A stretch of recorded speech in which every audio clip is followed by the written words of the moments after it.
Sessrumnir, or Hall of Many Seats, which is an upside-down ship crafted of gold and silver. Midgard. If you are human, this is where you once lived.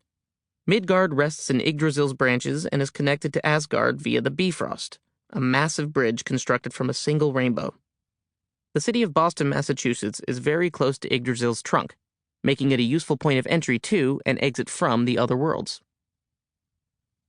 Alfheim, the home of the Light Elves. Alfheim resembles Midgard in many ways except that elves, not humans, live here, and there is no night. The Vanir god Frey rules over it. Alfheim is kind of an upscale neighborhood, so be on your best behavior if you visit. Otherwise, you might get arrested for loitering or trespassing or just, not being an elf. Jotunheim, the world of the giants, or Jotun, is primarily mountainous, with great drifts of snow, half-frozen rivers and lakes, and, well, giants. Giants are large and not particularly careful about where they step. Be cautious traveling in Jotunheim. I've had more than one friend flattened under a giant's boot. Nidavellir, the underground realm of the dwarves. This world is chilly and dark because the only natural light comes from a special glowing moss. The buildings are equally gloomy, though the furnishings within are one-of-a-kind creations, for dwarves are master craftsmen. If you want to pick up a souvenir, like a magic hammer or foldable boat, be prepared to pay handsomely. Dwarves take gold, all major credit cards, and your head, if you lose a wager with them. One section of Nidavellir is called Svartalfheim, the land of the dark elves. But this isn't really a separate world, and the Svartalfs aren't actually elves. They are dwarves who have some Vanir blood since they descended from Freya. Long story, Freya doesn't like to talk about it. Muspelheim. This is the land where fire giants and demons dwell. Imagine the surface of the sun, populated with angry, heavily armed burning people. Surt, the lord of the fire giants, rules this world and doesn't appreciate visitors. Best to steer clear. Niflheim. An inhospitable, frigid region of mist, ice, and fog. It is where the frost giants often reside. Great place to make an ice sculpture or store meat if you run out of room in your freezer. However, since high summer temperatures hover at around minus 30 degrees Fahrenheit, I'd wear your warmies. Helheim. The dead who don't go to Valhalla or Folkvanger end up here. It's a cold, dark, lifeless place full of miserable souls who died of old age or sickness.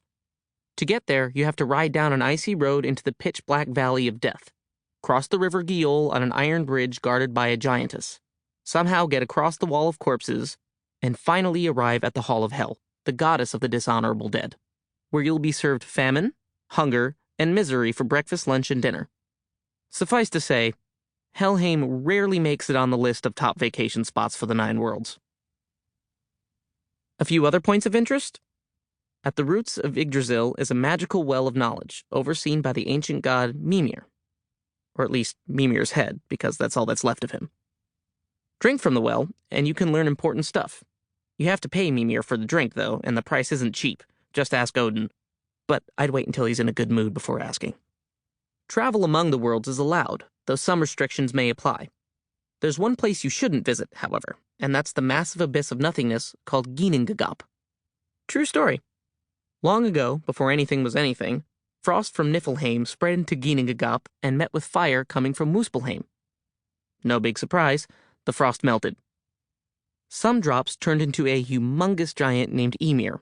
A few generations later, Odin and his brothers Vili and Vi killed Ymir and turned his body parts into Midgard's oceans, sky, earth, and plants. Ever since then, the giants have hated the gods. Moral of the story? Avoid Ginnungagap.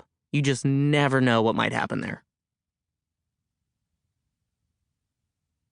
The Gods and Goddesses by Hunding. Me again. Did you think my contribution began and ended with the explanation of the Nine Worlds? Apparently we were both wrong. So, the Gods and Goddesses. These divine beings permeate all aspects of our cosmos. They belong to one of two tribes, the Aesir or the Vanir. The Aesir are warriors. They dwell in Asgard and handle most aspects of law and order, defending it in battle, maintaining it through their swift and often deadly system of justice, and, on occasion, disrupting it by means of pranks, tricks, and crimes. They cherish loyalty, honor,